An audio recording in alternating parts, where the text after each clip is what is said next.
Confessions 8. Surely it is never wrong at any time or in any place for a man to love God with his whole heart and his whole soul and his whole mind, and to love his neighbor as himself. Sins against nature, therefore, like the sin of Sodom, are abominable and deserve punishment wherever and whenever they are committed. If all nations committed them, all alike would be held guilty of the same charge in God's law, for our Maker did not prescribe that we should use each other in this way. In fact, the relationship which we ought to have with God is itself violated when our nature, of which He is the author, is desecrated by perverted lust. On the other hand, offences against human codes of conduct vary according to differences of custom, so that no one, whether he is a native or a foreigner, may, to suit his own pleasure, violate the conventions established by the customary usage or the law of the community or the state. For any part that is out of keeping with the whole is at fault. But if God commands a nation to do something contrary to its customs or constitutions, it must be done, even if it has never been done in that country before. If it is a practice which has been discontinued, it must be resumed. And if it was not a law before, it must be enacted. In his own kingdom, a king has the right to make orders which neither he nor any other has ever made before. Obedience to his orders is not against the common interest of the community.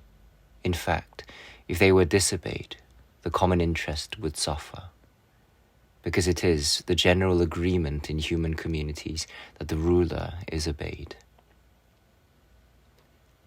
How much more right, then, has God to give commands, since he is the ruler of all creation and all his creatures must obey his commandments without demur? For all must yield to God, just as in the government of human society, the lesser authority must yield to the greater. With sins of violence, the case is the same as with sins against nature.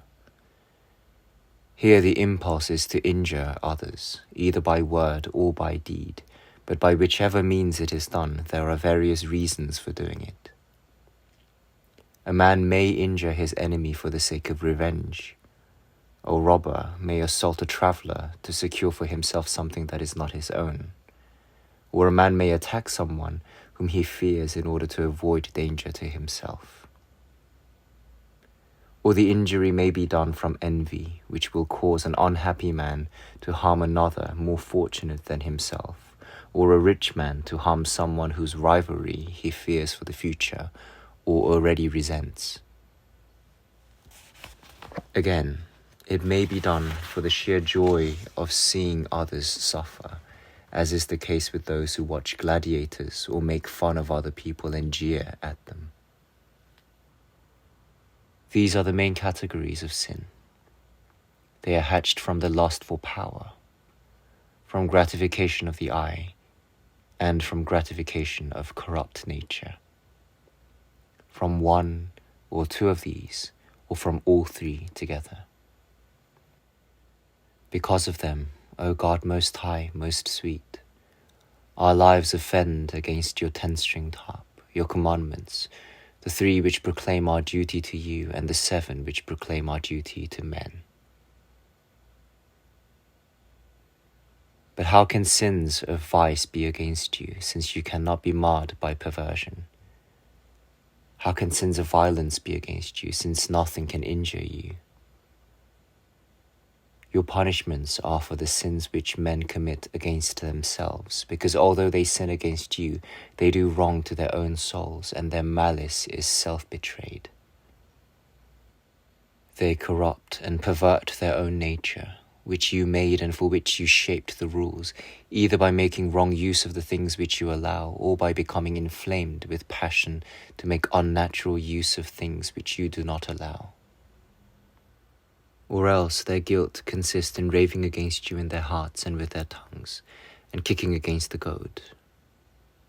Or in playing havoc with the restrictions of human society, and brazenly exulting in private feuds and factions, each according to his fancies or his fads.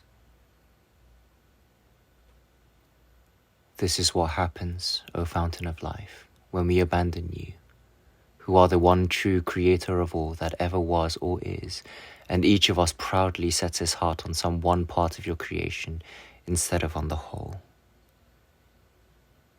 So it is by the path of meekness and devotion that we must return to you. You rid us of our evil habits and forgive our sins when we confess to you. You listen to the groans of the prisoners and free us from the chains which we have forged for ourselves. This you do for us unless we toss our heads against you in the illusion of liberty and in our greed for gain, at the risk of losing all, love our own good better than you yourself, who are the common good of all.